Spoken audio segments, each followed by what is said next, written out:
अस्सलाम वालेकुम, मैं हूं मुजाहिद अली रईं मकान फाइंडर के प्लेटफॉर्म से।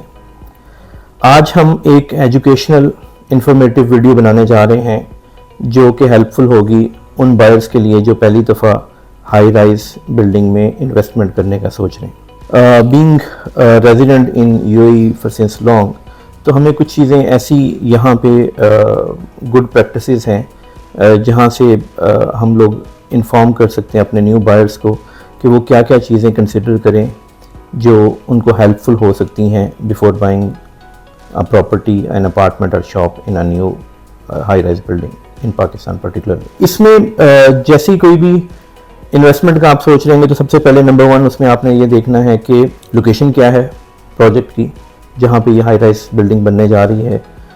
लाहौर है, कराची है, इस्लामाबाद है, तो वहाँ पे पर्टिकुलरली कौन सी लोकेशन में है, डिफेंस में है, बैरिया टाउन में है, गवर्नमेंट जो भी उसकी लोकेशन है उसके ऊपर आप अच्छे से R&D करें, अपना सर्च करें कि उस लोकेशन का फ्यूचर क्या है, वहाँ पे एमिनिटीज़ किस तरह की हैं, हॉस्पिटल कितने करीब हैं, स्कूल्स कितने करीब हैं, शॉपिंग मॉल्स उसके करीब कितने हैं, पब्लिक ट्रांसपोर्ट की एक्सेस है नहीं है। तो ये सारी चीज़ों के ऊपर आपने लोकेशन के ऊपर थोड़ी सी R&D करनी है कि प्रोजेक्ट की लोकेशन क्या है। नंबर टू, आपने उसमें यह देखना है कि जो बिल्डर है उसकी रेपुटेशन क्या है, उसने पहले कोई प्रोजेक्ट बनाया है, ये वेरी फर्स्ट टाइम नया प्रोजेक्ट बनाने जा रहा है।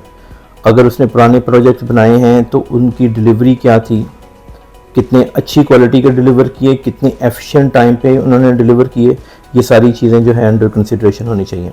फिर एक चीज़ है बिल्डिंग की एमिनिटीज़, कि जब आप एक शेयर्ड बिल्डिंग में रह रहे हैं जहाँ पे स्विमिंग पूल, कॉमन एरियाज जो हैं वो शेयर्ड होंगे, तो हमें प्रिसाइजली पता होना चाहिए कि उसमें किस तरह की एमिनिटीज़ ऑफर की जा रही हैं। On top of that each one of us should consider कि वो जो एमिनिटीज़ दी जा रही हैं वो हमारे लिए कितनी एफिशिएंट है, हम उसको कितना यूटिलाइज करेंगे। स्विमिंग पूल है, बच्चों का डे केयर सेंटर है, कोई लॉन्ड्री के लिए उन्होंने कोई जगह एलोकेट की हुई है कि भी आप जहाँ पे आप वो कर सकते हैं। अगर आपको गेस्ट आते हैं तो कोई कॉमन एरिया है, अगर कुछ इवेंट्स करने हैं उसके लिए हमारे पास कोई कॉमन एरिया है जहाँ पे हम उनको बर्थडे पार्टीज़ कर सकते हैं। कोई बारबेक्यू के लिए उन्होंने कोई स्पेसिफिक एरिया एलोकेट किया हुआ है। तो ये सारी कंसिडरेशन जो है जब हम एमिनिटीज़ को डिस्कस कर रहे होंगे या रिव्यू कर रहे होंगे तो वहाँ पे हमने ये इसको कंसिडर करना है कि what kind of amenities the developer is offering. Gym है उसमें, इस तरह सिक्योरिटी है, रिक्रिएशन स्पेसेस है, वहाँ पे उन्होंने कोई फुटबॉल के लिए कोई छोटा मोटी उन्होंने कोई एरिया बनाया हुआ है, कोई टेनिस के लिए कोई कोर्ट बनाया हुआ है। तो ये सारी जो आपने चीज़ें हैं, या एक जॉगिंग ट्रैक उसमें दिया गया है, ये सारी कंसिडरेशंस होंगी कि वो किस तरह की एमिनिटीज़ हैं और उस एमिनिटीज़ से हम कैसे फ़ायदा उठा सकते हैं। अब एज एन एग्जांपल एक बैचलर है, उसकी एमिनिटीज़ की प्रेफरेंस डिफरेंट होगी, और एक फैमिली है विद 2-3 किड्स, उनकी जो प्रायोरिटीज़ वो डिफरेंट होंगी। एक वर्किंग फैमिली है, एक वर्किंग कपल है, उनके छोटे बच्चे हैं, उनको एक डिफरेंट काइंड ऑफ एमिनिटीज़ चाहिए होंगी जहाँ पे दे वर लुकिंग फॉर कि भाई यहाँ पे कुछ करीब में नर्सरी हो जाए, कोई डे केयर सेंटर यहाँ पे हो जाए। तो every family need to consider those amenities from their own prospects. तो वो one size fit for all नहीं होगा। जो एमिनिटीज़ किसी एक बंदे को, एक फैमिली को अच्छी लग रही होंगी, इट्स क्वाइट पॉसिबल कि किसी दूसरी फैमिली को वो इतना अट्रैक्ट नहीं कर रही होंगी। तो from each individual family point of view हर बंदे ने अपनी एमिनिटीज़ को खुद कंसिडर करना है कि ये जो एमिनिटीज़ ऑफर हो रही हैं हमारे लाइफस्टाइल से, हमारी रिक्वायरमेंट के साथ ये मैच करती है कि नहीं करती। फिर उसके बाद हमने जो डेवलपर है उससे ये बात करनी है कि भाई आपकी जो कंस्ट्रक्शन क्वालिटी है वो कैसी है। आप हमें 1 bedroom, 2 bedroom, 3 bedroom, God knows जो भी है हमने एग्री कर लिया वो हमें डिलीवर करेंगे।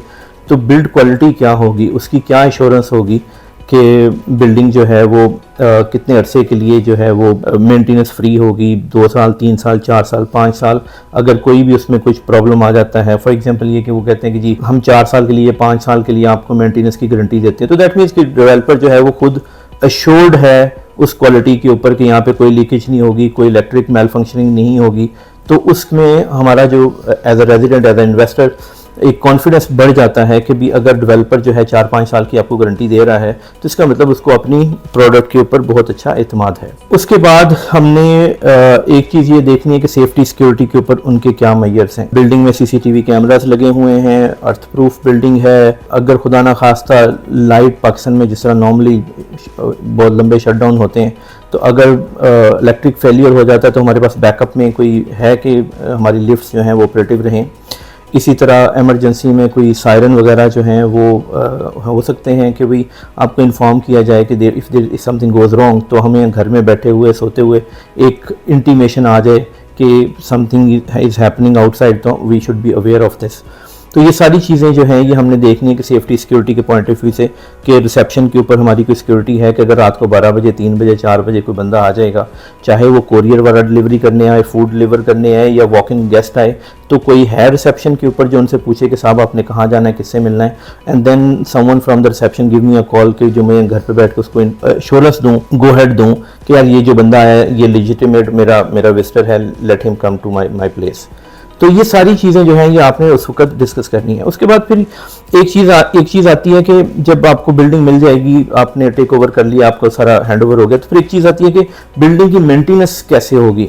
जो होम ओनर एसोसिएशन बनेगी या वो जो डेवलपर है वो खुद इसको मेंटेन करेंगे, तो इसके ऊपर भी हमें कुछ थोड़ा सा पता होना चाहिए कि भाई जो अमेनिटीज़ हैं उसको यूज़ करने के राइट्स हमारे पास क्या हैं।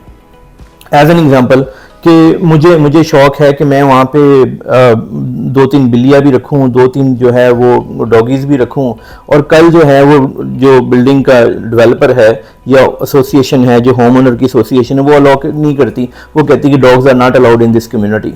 तो अब मेरा तो वो पूरा प्लान ही सारा, मेरा लाइफ स्टाइल ही सारा ख़राब हो जाएगा, क्योंकि मुझे तो शौक है कि मैंने कुत्ते भी रखने हैं, मैंने बिल्लियाँ भी रखनी है, तो व्हाट विल हैपन देन। तो ये जो चीज़ें हैं, और अच्छा इसी के साइड लाइन्स में दूसरी चीज़ ये है कि डेवलपर या होम ओनर एसोसिएशन जो है वो आपको क्या चार्ज करेगी to facilitate, to maintain cleaningness of the building है या बाकी अमेनिटीज़ को मेंटेन करने के लिए मुझे पर मंथ क्या चार्ज होगा, वो भी आपको अपफ्रंट पता होना चाहिए, rather than you get surprise कि भाई ये जो कॉस्ट हमें इनकर हो रही है।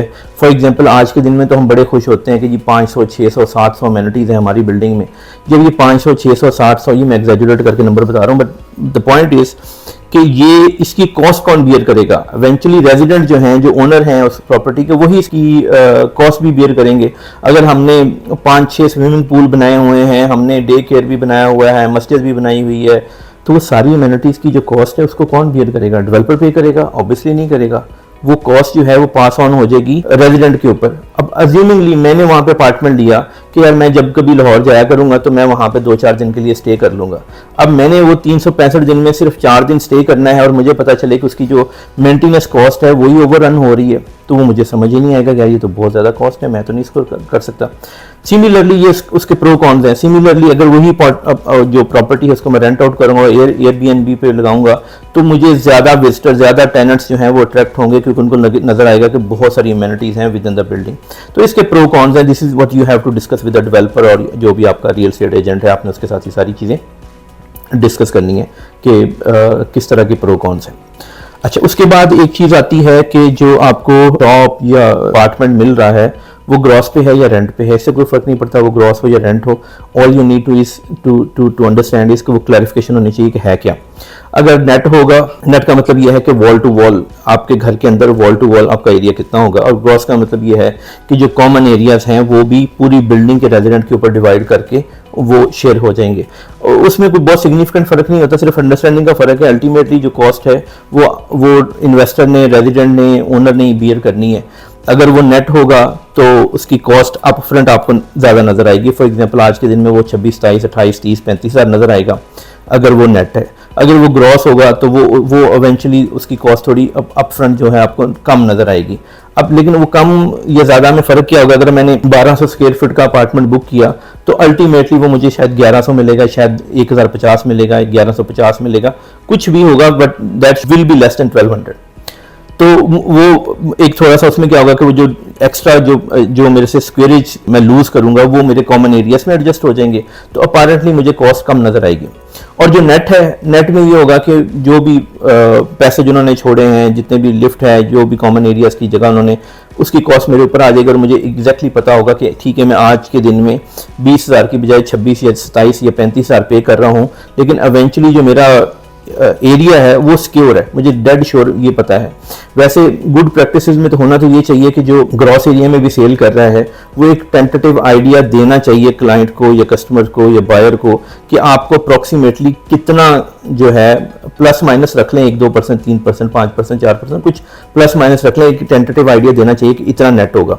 मैंने अगर आज 1200 खरीदा तो कल मुझे 600 स्क्वायर फीट का घर पकड़ा देंगे तो I will be surprise, shocked, right.